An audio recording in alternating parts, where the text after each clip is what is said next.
ఓం శ్రీ వాసవీదేవియే నమః.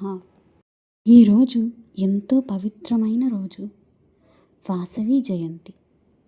వాసవి జయంతి సందర్భంగా మేము శ్రీ కన్యకా పరమేశ్వరి అమ్మవారి ఆలయానికి వెళ్ళాం. ఈ పండుగ శ్రీ కన్యకా పరమేశ్వరి అమ్మవారి అవతారాన్ని స్మరించుకునే పవిత్రమైన రోజు. ఈరోజు వీడియోలో మీరు పూజలు, ర్యాలీ, డ్యాన్సులు, అలంకరణ ఇలా అన్నీ చూపించబడుతున్నాను. ఆలయానికి చేరుకున్న వెంటనే భక్తులతో నిండిపోయిన ఆ వాతావరణం మనసుకి ఎంతో ఆనందాన్ని ఇచ్చింది.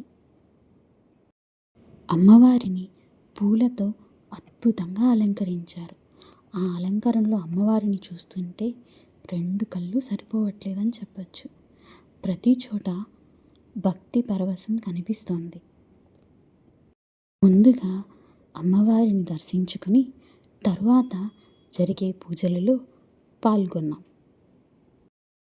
మంత్రాలు, హారతులు, హోమాలతో గుడి అంతా భక్తులతో పూర్తిగా నిండిపోయింది. ఆ ఆధ్యాత్మిక వాతావరణం మనసుకు ఎంతో శాంతిని కలగచేస్తుంది. వాసవి జయంతి వైశాఖ మాసం శుక్లపక్ష దశమి రోజున జరుపుకుంటారు. ఈ సంవత్సరం ఇది ఏప్రిల్ 26న రావడం జరిగింది. అమ్మవారి ముందు నిలబడి ఆమెను చూస్తూ ఉంటే ఒక్క క్షణం మాటల్లో చెప్పలేని అనుభూతిని కలిగింది. మేము వెళ్ళేసరికి అమ్మవారి ఊరేగింపు మొదలైపోయింది. ముందు డీజే వాళ్ళతో, ఆ తర్వాత భక్తులు అమ్మవారి తట్టలలో పూలు, అమ్మవారిని అలంకరించడము, అమ్మవారికి కావాల్సిన సాంగ్యాలు అన్నీ వెనకాల బయలుదేరాయి. ఆ తరువాత వెనకాల బాజా భజంత్రీలతో, అమ్మవారి నామస్మరణలతో అమ్మవారు వెనకాల రావడం ప్రారంభమైంది. ఒక పక్కన కోలాటాల డ్యాన్సులు, ఒక పక్క అమ్మవారి నామస్మరణలు, మరొక వైపు బాజా భజంత్రీలు, అమ్మవారి ఊరేగింపు అంగరంగ వైభవంగా మొదలైంది. ఇప్పుడు మనం శ్రీ కన్యకా పరమేశ్వరి అమ్మవారి గొప్ప చరిత్రను తెలుసుకుందాం. పూర్వకాలంలో పెనుగొండ ప్రాంతానికి కుసుమశ్రేష్ఠి అనే రాజు పాలకుడు. ఆయన భార్యే కుసుమాంబ. వారికి సంతానం లేకపోవడంతో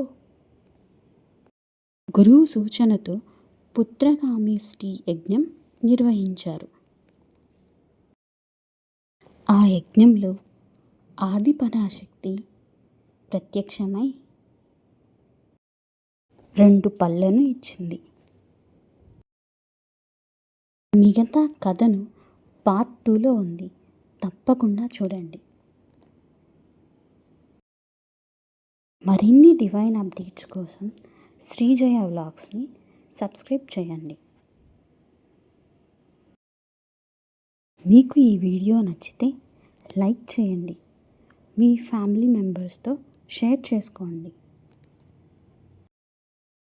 మీ అనుభూతిని కామెంట్ల రూపంలో తెలియజేయండి. తరువాత ఏం జరిగిందో తెలుసుకోవాలి అంటే పార్ట్ 2 తప్పకుండా చూడండి.